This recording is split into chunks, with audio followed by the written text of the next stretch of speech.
Kia ora, and welcome to the Beer Jerk Beer of the Week Drink Along. I'm Luke. I'm Joe. This week we are drinking a beer from Hallertau. Foraged Feijoa. Yeah, a sour beer. Yeah. Cool story behind this beer.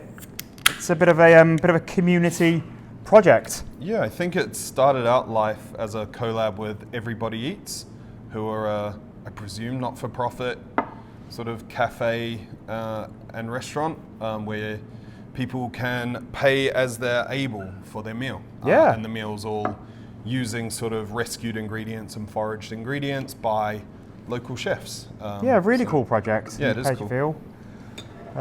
And cheers. Cheers. So the foraged in the title is that Hallertau over in Riverhead have a lot of rural neighbours with a lot of Feijoa trees.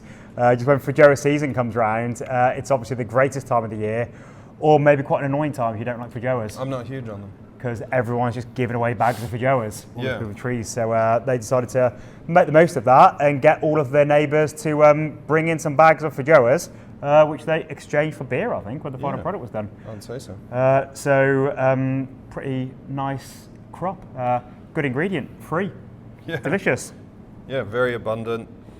And one of those things that even if I don't really like eating them, Yeah. but I do really enjoy them in the beer. Obviously, a very famous New Zealand beer with Feijoa front and center. Yeah, like one of the greatest, the sort of 8-wired wild Feijoa that just like constantly wins champion beer and wins lots of awards. It's obviously a different kind of sour. That's a barrel-aged wild ferment beer, whereas this is a kettle sour. But yeah, the fruit character comes through really nicely. That tartness really does mirror the tartness that you get when you eat a Feijoa. It is the perfect fruit to put in a kettle sour, just to choose fruits. And also I think kiwi fruit is also a really perfect tart acidic fruit that just goes so nicely in these kettle sours. Sort of softer flavours don't really work as much, really. Well, I suppose it's a different vibe. It's sort of moving away from the tartness and the acid and the sourness.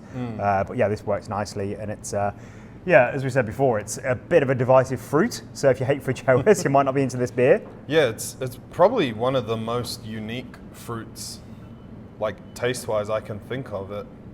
It's really nothing you can compare it to, is there? Yeah, a lot of people say, is it Savlon or some kind of like medicine that people say it tastes like, or plasters or something? I have no idea. But yeah, I don't really know what they're talking about. Yeah, when I was in the UK, I think someone imported some of the 8-wide one, and I was like recommending it to people that I knew, and they were asking me like, what does Feijoa taste like? And I couldn't answer. Yeah. And then I Googled it, and it was like a mix of strawberry, pineapple, and guava. Guava, I'd say, yeah. And I was like, I've had that smoothie. It doesn't taste like that. Like, yeah, it tastes like Feijoa.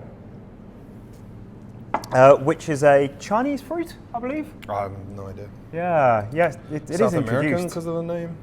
Oh yeah, maybe I'm getting mixed up with kiwi fruits that are from China. Yeah. I think it is South America actually. I don't think there are any foods or vegetables that are native to New Zealand. Like kumara, maybe? No, the people brought them over. Oh, wow. Yeah, I think it's just some like herbs and ferns and stuff. I think if you were here 1,000 years ago and you're a vegetarian, would have been slim pickings. Lots of good birds to eat and fish.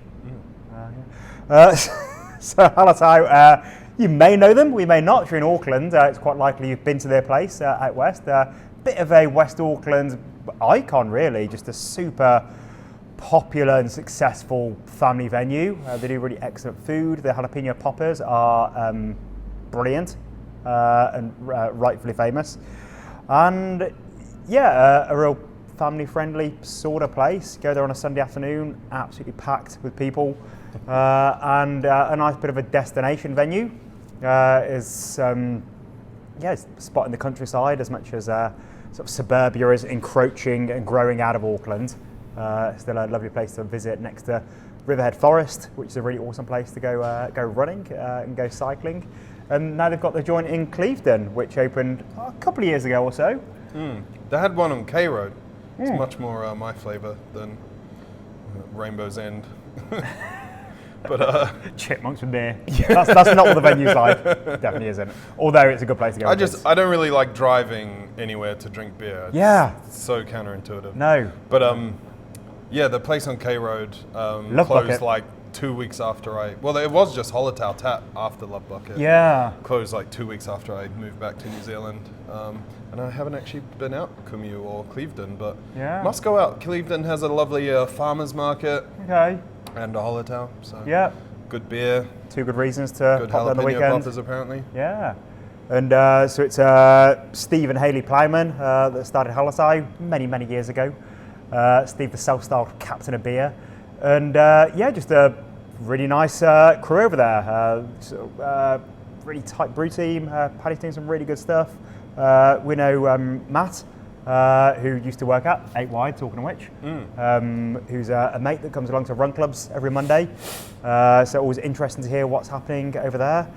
And sour beers though, as much as Feijoas are divisive, sour beers are a bit less divisive than they used to be.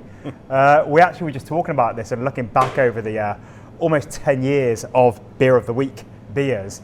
And I was just saying to Joe that I think it was a couple of years before we had a sour. Like, it was quite a thing the first time we put a sour beer in a box because, people hated them. It was a real, like a real thing that people just thought it was just an absolute bullshit nonsense style and you might as well just drink cider, and sour is disgusting and it's all about hops and IPA.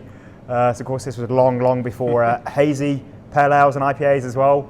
What did we find was the first? The first sour beer was Sourdough by Wild Beer Co. Yeah. Which was a wild ale, so inoculated with sourdough culture, aged in oak. Yeah, very cool. But I think it was a Dr. Funk by Funk Estate, that yuzu kind of zesty lime and yuzu, I think. Yeah, maybe black Kettle lime sour. and yuzu. Yeah, I remember that beer. It's good. But that was like a year and a half in at least. Yeah, and we were very worried about what people would think. And even now, sours are few and far between, mainly because we like to spread out all kinds of styles. Unfortunately, hoppy beers are by far the most popular beers, so we'd have a bit of an over-representation of those. But luckily for us, hoppy beers are delicious and we all love them. I hope you're enjoying the Foraged Feijoa. Cool beer, cool story. What sort of food do you reckon this would go well with?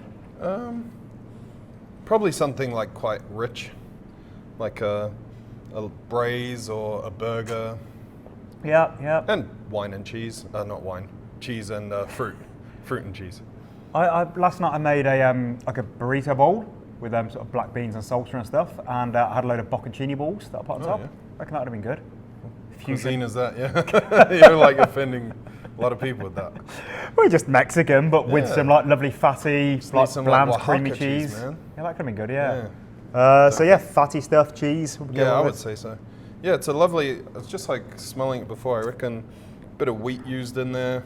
Yeah, when you can just see that in just like the presentation of Yeah. it. It's got good body to it. And it has that nice like kind of rounded mouthfeel from the wheat. But yeah, just that sharp, acidic kind of Feijoa character. Yeah, it looks beautiful in the glass. Just looks like a glass of sort of cloudy apple juice, really. Really cool. Good beer all round. Great work, Hallertau team. Nice one.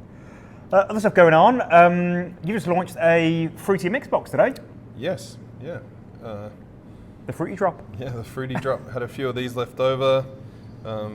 Got in some other sort of fruity beers and decided to share the love. Pull together a beautiful 8-pack. Yeah, people sort of not complain, but note that it's hard to find good sour beer in winter. Yeah. Because there are people who that's the only beer they drink.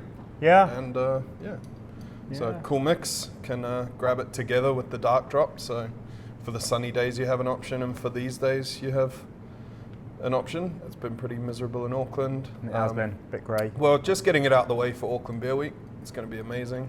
Yeah. Sunny every day. Great weather. Auckland Beer Week. Yeah, big celebration.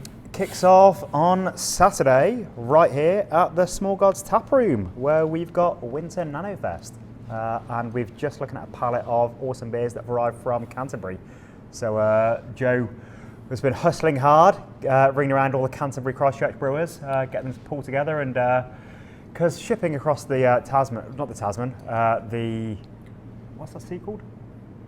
Straight. Cook Strait. It is really expensive.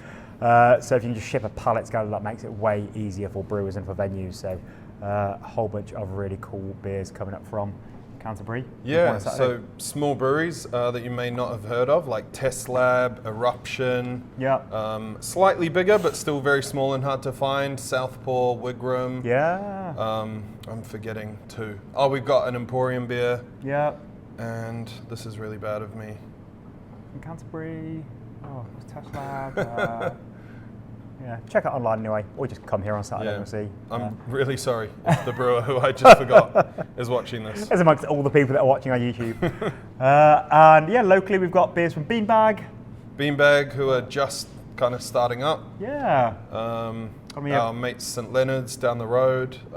They brew fantastic beer on the Beer Mile. Yeah, lovely sour from them we've got. Yeah. And a new Small Gods beer launching, so you can come and check that out. I won't even tell you. It's come along, try the new Small Gods beer on Saturday. But yeah, through the week we've got loads of cool stuff. One highlight is going to be on Wednesday night next week. We're doing a Boilermaker event with our good mate Craig from Black Sands and our other good mate Charlie from Thompson Whiskey. So that's going to be just a lovely evening, couple hours. Get 3 full glasses of beer and 3 delicious whiskies. Only $60 for tickets, and just a really fun time of education, entertainment. Finding out more about these different processes, and but yeah, it's been cool to chat to both of them about what they're going to pair together, which whiskies will go with which beers. So that'll be a really fun one. So grab a ticket for that while you're thinking about it. Just go to the Beer Jerk website and type in Boilermaker, and you'll be able to nab some tickets for that. And yeah, we're doing like a bumper run club on Monday, doing a bumper quiz on Thursday. So both Beer Week specials. And then going into the next weekend, there's the Beer Mile Olympics, which will be a fun day out with your friends. Yeah. And the small dogs at Small Gods. So if you're in Auckland and have a dog, bring it along. Yeah. Should be a good day. Whole bunch of stuff happening. All right, we're going to be out of here. Thank you for joining us. Good luck at Hallertau. Cheers, Joe. Cheers. See you next time.